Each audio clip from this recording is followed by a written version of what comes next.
In this week 8 video, we'll share the reason why we think the Australian dollar could offer a great trading opportunity this week.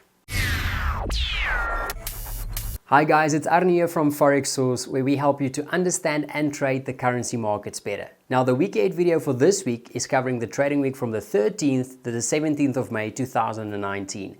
And our main focus point this week will be a possible trading opportunity on the Aussie dollar with some very important employment numbers due on Thursday. Now, our main focus point for this week is a possible trade on the Aussie dollar. Now, last week, the Reserve Bank of Australia left their interest rates unchanged at 1.5%, where rates have been from August 2016. Now, what also happened was that the RBA lowered their GDP forecast for 2019 and 2020. The RBA now forecast their GDP for 2019 to slow to 1.7% in 2019 and to stay below 3% until 2021. However, despite this downgrade, guys, the Aussie dollar saw quite a lot of strength from the decision to leave rates unchanged. Now, the reason for this was because in the build-up to the RBA meeting, the markets were very undecided on the outcome of the recent rate decision.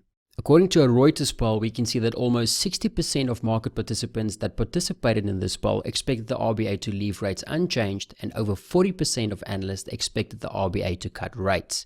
Thus, with the markets divided, any decision from the RBA was bound to be market moving last week. Now, in their meeting, the RBA explained again that their criteria for a rate cut is both falling inflation as well as rising unemployment. Now, anticipation for a rate cut has risen after the latest CPI data showed a fall in inflation, so all the focus is now on employment numbers that is due this week. That brings us to this week's focus point, which is the Australian jobs report for April, which is due on Thursday.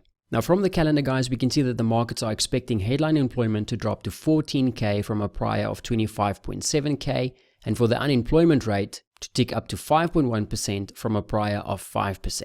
Now, as normal, it's important to analyze the headline number in line with that more important full-time employment number as well.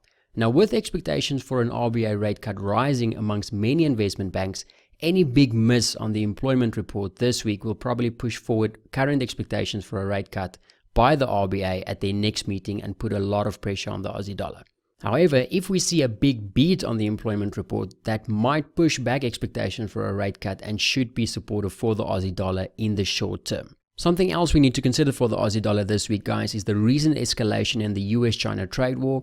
Any further escalation will probably put pressure on the Aussie dollar, and any de-escalation should be supportive for the commodity currency.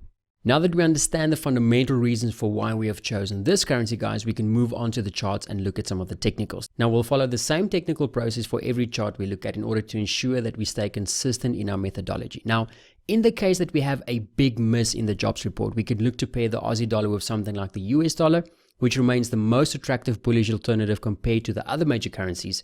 And then, guys, if we see a big beat in the jobs report, we could look to pair the Aussie dollar with something like the Kiwi dollar, following the AUDNZD's rate cut seen last week.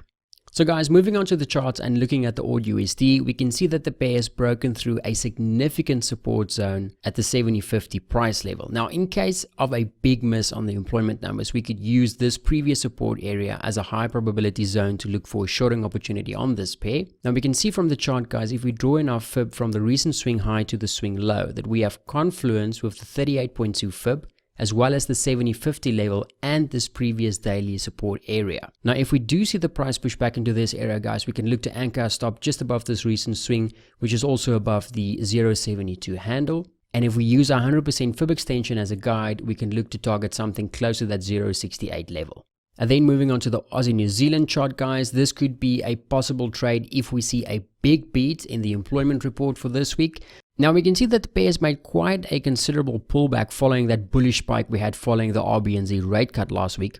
And if we draw in our fib, guys, from the swing low to the swing high on the daily, we can see that we have confluence with that 38.2 fib level, as well as that 105.50 level and the support and resistance area we can see on the chart over here. Now, in terms of a stop loss for this place, placing a stop below the daily swing would be a little bit too far.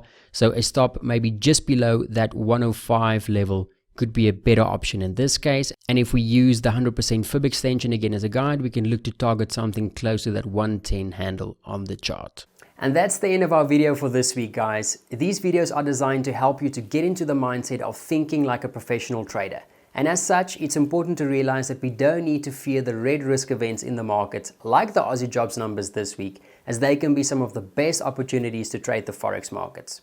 And remember guys, these trade ideas are based on incoming data, which can change very quickly, so make sure to pay close attention to that market moving sentiment as it can change throughout the day.